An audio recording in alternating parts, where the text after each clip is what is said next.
Hello friends, learners academy में आपका स्वागत है। आज से हम इस चैनल पर एक नई सीरीज स्टार्ट कर रहे हैं जिसका नाम है कंप्यूटर सीखो। ये सीरीज़ उन सभी लोगों के लिए है जो किसी भी एग्ज़ाम की प्रिपरेशन कर रहे हैं या अपनी जॉब के साथ कंप्यूटर को सीखना चाहते हैं। इस सीरीज़ को स्टार्ट करेंगे अपने फर्स्ट टॉपिक से, जो कि है history and classification of computer.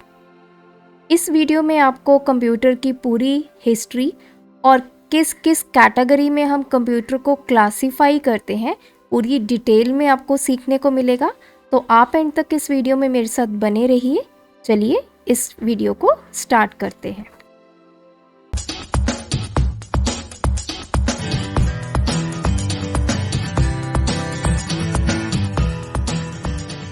देखिए, जब भी कंप्यूटर वर्ड आप सुनते हैं तो आपके माइंड में कुछ इस तरह का स्ट्रक्चर आ जाता है कि एक ऐसा जिसमें मॉनिटर होगा, सीपीयू लगा होगा, कीबोर्ड होगा, माउस होगा।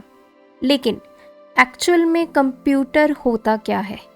कंप्यूटर कोई भी एक ऐसी डिवाइस हो सकती है जिसमें आप कुछ ना कुछ इनपुट दे रहे हैं, आप उसको कुछ दे रहे हैं, वो कोई काम कर रहा है और इन रिटर्न आपको एक आउटपुट दे रहा है। अगर मैं बात करूं कैलकुलेटर की, तो कैलकुलेटर भी एक कंप्यूटर है, क्योंकि आप उसमें कुछ भी इनपुट देते हैं। आपने कैलकुलेटर में 5 + 5 किया तो उसने ऐड करके आपको 10 दे दिया। तो ये भी क्या हुई, एक कैलकुलेशन हुई, कोई ना कोई प्रोसेसिंग उसने की और आपको एक आउटपुट मिल गई। तो कैलकुलेटर भी एक कंप्यूटर है। अगर हम मोबाइल फ़ोन की बात करें तो मोबाइल में भी आप कोई ना कोई इंस्ट्रक्शन देते हैं और आपका मोबाइल उसको प्रोसेस करता है और वो एग्जीक्यूट करके आपके सामने रख देता है। एग्जाम्पल के तौर पे मैं आपको समझाऊं, आप कोई भी एप्लीकेशन पे क्लिक करते हैं, आपने इंस्टाग्राम इंस्टॉल की है, आप उस पर क्लिक करेंगे, आपने कमांड दी उसको ओपन करने की, आपका मोबाइल फ़ोन उसको ओपन करके आपको दिखाएगा। तो ये भी क्या है, एक तरह का कंप्यूटर है। तो कंप्यूटर को अगर हम नॉर्मल किसी भी भाषा में समझने की कोशिश करें तो एक ऐसा इलेक्ट्रॉनिक डिवाइस, इलेक्ट्रॉनिक का मतलब क्या है कि इसमें जितने भी हमारे कंपोनेंट्स हैं वो सारे के सारे इलेक्ट्रॉन बेस्ड कंपोनेंट्स हैं। इसमें हमारे जो सर्किट्स यूज़ हुए हैं, आईसी यूज़ हुए हैं, तो बेसिकली सारा कंसेप्ट जो है हमारा इलेक्ट्रॉन्स का है। इसीलिए इसी को इलेक्ट्रॉनिक डिवाइस बोला जाता है, जिसमें कुछ ना कुछ हम इनपुट देते हैं, वो इनपुट आपकी जाएगी, वो डिवाइस उसको स्टोर करेगा, प्रोसेस करेगा और आपको फाइनली एक आउटपुट देगा। कंप्यूटर जो वर्ड है वो लैटिन वर्ड से आया है, दैट इज़ कंप्यूटरे, जिसका मतलब होता है कुछ ना कुछ कैलकुलेट करना, कुछ प्रोड्यूस करना, कुछ भी टास्क को कंप्लीट करना। तो ये तो बात थी कंप्यूटर की। तो जब भी कंप्यूटर आपको सुनाई देगा तो हमेशा अपने माइंड में ये चीज़ मत रखिए कि उसके साथ एक मॉनिटर अटैच होगा, उसके साथ एक कीबोर्ड होगा, कोई आउटपुट डिवाइस होगी या कोई सीपीयू अटैच होगा। तो कंप्यूटर आपका कोई भी डिवाइस हो सकता है जो इनपुट लेगा, उसको प्रोसेस करेगा और एक आउटपुट को जनरेट करेगा। अब बात आती है कि कंप्यूटर बनाया किसने, ये डिवाइस इन्वेंट किसने की। मोस्टली जब भी आप कोई एग्ज़ाम देने जाते हैं तो ये क्वेश्चन कई बार पूछा जाता है, who is called father of computer. तो फादर ऑफ कंप्यूटर बोला जाता है चार्ल्स बैबेज को। ये नेम आपने याद रखना है। क्यों? क्योंकि उसने 1822 एंड 1842 में कुछ ऐसी मशीन्स इन्वेंट की जो आपसे कुछ ले रही थी, उसको उसने आगे प्रोसेस किया और फाइनली आपको एक आउटपुट डिलीवर की। तो इसलिए चार्ल्स बैबेज को फादर ऑफ कंप्यूटर बोला जाता है।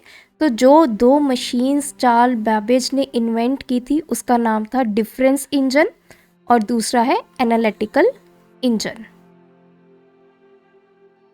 कंप्यूटर हमें पता चल गया है फादर ऑफ कंप्यूटर हमें पता चल गया है। अब जब भी कंप्यूटर में कोई इन्फॉर्मेशन देते हैं, जब हम इनपुट की बात करते हैं, इनपुट मतलब अपनी मशीन को कुछ ना कुछ देना, तो हमारे पास वो प्रोसेस होता है और आउटपुट आती है। तो दो चीज़ें यहाँ पे समझने वाली हैं, एक होता है डेटा और दूसरा होता है इंफॉर्मेशन। अब डेटा का मतलब क्या है? वो सारी चीज़ें जो हम अपने कंप्यूटर को दे रहे हैं, एक रॉ फैक्ट या फिर फिगर। फॉर एग्ज़ाम्पल, मैंने अपने कंप्यूटर को कोई नंबर दिया 5। अब कंप्यूटर को नहीं पता ये 5 क्या है, उसको नहीं समझ में आया ये किसी की एज भी हो सकती है, ये एक डेट भी हो सकती है, ये कोई नंबर भी हो सकता है। मतलब ऐसा डेटा जिसके बारे में हमें कुछ नहीं पता। तो वो इन्फॉर्मेशन आपके कब बनती है? जब वो प्रोसेस हो जाती है, उसके ऊपर कोई ना कोई कैलकुलेशंस हो जाती हैं। तो अगर मेरी एज, मैंने बोला 5 इयर्स है, तो 5 साल के बाद एज कितनी होगी? तो आपके कंप्यूटर ने कैलकुलेट करके 10 दे दिया, तो अब मुझे पता चला 10 क्या होगी? मेरी एज होगी। तो इंफॉर्मेशन आपकी प्रोसेस्ड फॉर्म ऑफ डेटा होती है। जो डेटा है वो रॉ मटेरियल होता है, जब उसकी प्रोसेसिंग हो जाती है वो इंफॉर्मेशन में कन्वर्ट हो जाता है। नेक्स्ट बात करेंगे कि जो आपका कंप्यूटर होता है वो किस मॉडल पे काम करता है। तो जो कंप्यूटर है, कोई भी ऐसी डिवाइस जो आपसे इनपुट ले रही है, उसको प्रोसेस कर रही है, कुछ स्टोर कर रही है और एंड में आपको आउटपुट दे रही है, ऐसी डिवाइस को हम बोलते हैं कंप्यूटर। तो यही मॉडल आपका कंप्यूटर जो है वो फॉलो करता है। वो आपसे इनपुट लेगा, ये मेरी इनपुट है, इनपुट जाएगी, उसके ऊपर कोई ना कोई प्रोसेसिंग होगी, कोई ना कोई उसके ऊपर काम होगा। प्रोसेसिंग होने के बाद हो सकता है वो कुछ डेटा अपने पास स्टोर भी कर ले आगे यूज़ करने के लिए, और आपको एक आउटपुट दिखाई देगी। तो ये जो मॉडल है ये हमारे कंप्यूटर का मॉडल है। Input, process, store and output. Model देख लेने के बाद अब एक्चुअल में बारी आती है क्लासिफिकेशन ऑफ कंप्यूटर की। अभी तक बहुत सारी वीडियोस में बहुत जगह आपने लिखा हुआ भी पढ़ा होगा कि जो कंप्यूटर है वो जनरेशन्स में क्लासिफाइड है। कोई कहता है कंप्यूटर एनालॉग था, कोई कहता है कंप्यूटर डिजिटल फॉर्म में था, लेकिन एक्चुअल में कंप्यूटर की 4 क्लासिफिकेशंस हैं। 4 डिफरेंट पैरामीटर्स हैं जिनके बेस पे हम कंप्यूटर को कैटेगराइज करते हैं। तो ये जो 4 कैटेगरीज हैं वो कौन कौन सी हैं? Based upon generation. फर्स्ट जो कैटेगरी है वो जनरेशन के बेस पे है। एज यू ऑल नो, हमारे पास टोटल अब तक 5 जनरेशन्स हैं कंप्यूटर की। दूसरी जो कैटेगरी है जिसमें आप कंप्यूटर को अलग अलग डिफाइन कर सकते हो वो है साइज़। कोई कंप्यूटर छोटा होगा, कोई बड़ा होगा, साइज़ के बेस पे हम उसको क्लासीफाई करेंगे। थर्ड जो कैटेगरी है दैट इज़ डेटा प्रोसेस्ड। किस तरह का डेटा वो लेता है, कैसी उसके पास इनपुट आएगी, किस तरह वो उसको प्रोसेस करेगा, उसके बेस पे आप कंप्यूटर को कैटेगराइज कर सकते हो। And fourth category is based upon the purpose. आपने उससे काम क्या करवाना है। अब देखिए, हर किसी के घर में डिफरेंट गैजेट्स हैं। किसी के पास आईफोन है, किसी के पास एंड्रॉयड फ़ोन है, किसी के पास अभी भी नोकिया के वही फ़ोन हैं। तो डिपेंडिंग अपॉन योर नीड, आपकी क्या ज़रूरत है, उसके अकॉर्डिंग आप डिफरेंट गैजेट्स खरीदते हैं। इसी तरह हमारा क्या पर्पस है, क्या नीड है हमारी, उसके अकॉर्डिंग हमने कंप्यूटर्स को क्लासीफाई किया गया है। तो आज के बाद आपने याद रखना है, जब भी आपसे क्लासिफिकेशन ऑफ कंप्यूटर पूछा जाए तो आपने बताना है कि 4 डिफरेंट कैटेगरीज में हम कंप्यूटर को क्लासीफाई कर सकते हैं: generation, size, data processing and purpose. आगे मैं वीडियो में आपको इसको पूरी डिटेल में एक्सप्लेन करूँगी ताकि आपके जो कंप्यूटर के कंसेप्ट्स हैं वो बिल्कुल क्लियर हो जाएं। सबसे पहले बात करेंगे जनरेशन्स की। तो देखिए, जैसे मैंने आपको बताया कि हमारी जो कंप्यूटर की क्लासिफिकेशन है वो टोटल 4 कैटेगरीज में डिवाइडेड है: generation, data processed, size and purpose. तो इसमें हम आगे पढ़ने क्या वाले हैं ये आपको इस फ्लो चार्ट में दिखाई दे रहा है। टोटल आपके पास 5 जनरेशन्स हैं: first generation computer, second, third, fourth and fifth. अगर आप डेटा की बात करें कि किस तरह का डेटा कंप्यूटर लेगा और उसको प्रोसेस करेगा, इसके बेस पे आप कंप्यूटर को 3 कैटेगरीज में डिवाइड कर सकते हैं: analogue computer, digital computer and hybrid computer. वहीं मैं बात करूं साइज़ और कैपेसिटी की, कंप्यूटर कितने बड़े हैं, कितना एरिया वो कवर करेंगे, उसमें हमारे पास आ जाती हैं 5 तरह के computer: super computer, main frame computer, mini computer, mobile computer and micro computers. I hope ये नाम आप सभी ने पहले सुने होंगे और इसका जो कंसेप्ट है आज मैं आपको बिल्कुल क्लियर कर दूंगी। लास्ट जो हमारे पास है that is on the basis of purpose. किस बेस पे हमने कंप्यूटर को लेना है, तो 2 तरह की कैटेगरीज हैं: स्पेशल पर्पस और दूसरा है जनरल पर्पस। तो अब हमारे पास आता है क्लासिफिकेशन बेस्ड ऑन जनरेशन। मैं फर्स्ट यहाँ पे कैटेगरी को डिस्कस करने वाली हूँ जनरेशन के बेस पे। तो जनरेशन में हमारे पास आएगा सबसे पहले फर्स्ट जनरेशन कंप्यूटर्स, जो हमारे 40s से लेकर 50s के बीच में चले थे और इसके अंदर बहुत बड़े बड़े कंप्यूटर थे और इस कंप्यूटर में जो मेन एलिमेंट यूज़ होता था वो था vacuum tubes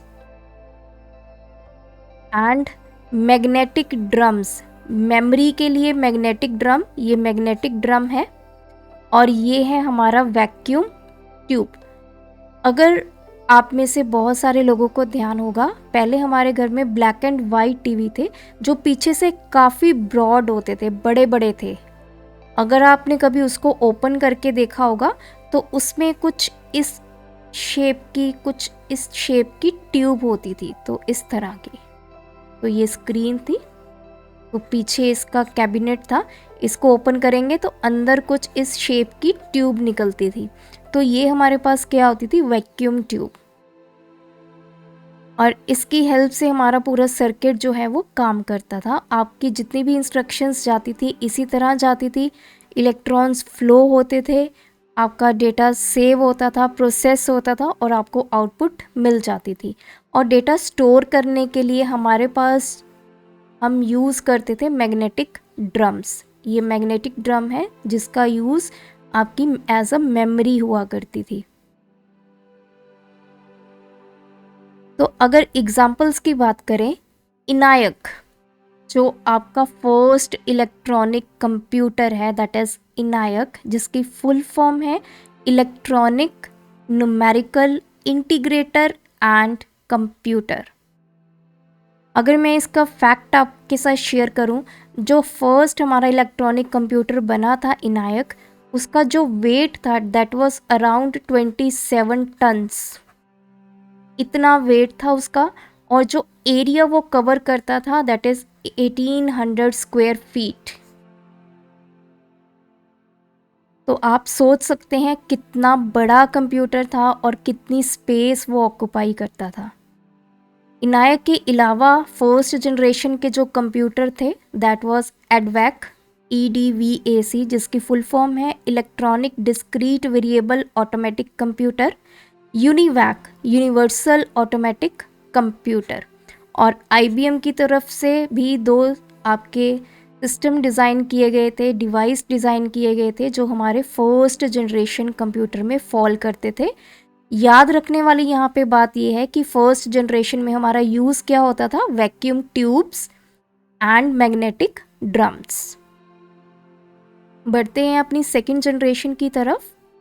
second generation computers आपको 50s से लेकर 60s के बीच में देखने को मिलते थे। 1956 से लेकर 1963 तक इसका इरा रहा और इसमें हमारे यूज़ हुए ट्रांजिस्टर।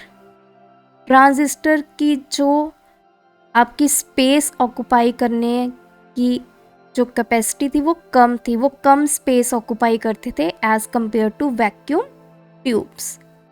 तो इससे क्या हुआ, हमारे जो कंप्यूटर्स थे वो थोड़े छोटे हुए, थोड़ी जल्दी कैलकुलेशन करनी उसने स्टार्ट कर दी, थोड़े सस्ते भी हुए। तो इसकी एग्जांपल्स देखें तो हनीवेल 400, IBM 7095, CDC 1604, यूनिकबेक 1108। तो ये हमारे मेन उस टाइम पे कंप्यूटर्स थे जो सेकंड जनरेशन में फॉल कर रहे थे। तो देखिए जनरेशन बाय जनरेशन हुआ क्या कि हमारे जो कंप्यूटर्स थे उनका साइज़ छोटा होता गया, साइज़ छोटा होता गया, उनकी जो कैलकुलेशन स्पीड थी वो फास्ट होती गई और सस्ते होते गए, एनर्जी एफिशिएंट होते गए। तो ये सारी हमें चीज़ें मिलती गई, इसीलिए जनरेशन बाय जनरेशन हमारे जो कंप्यूटर हैं आगे बनते चले गए। अब ट्रांजिस्टर्स को ओवरकम किया थर्ड जनरेशन में with the help of integrated circuit, जिसको हम आईसी बोलते हैं।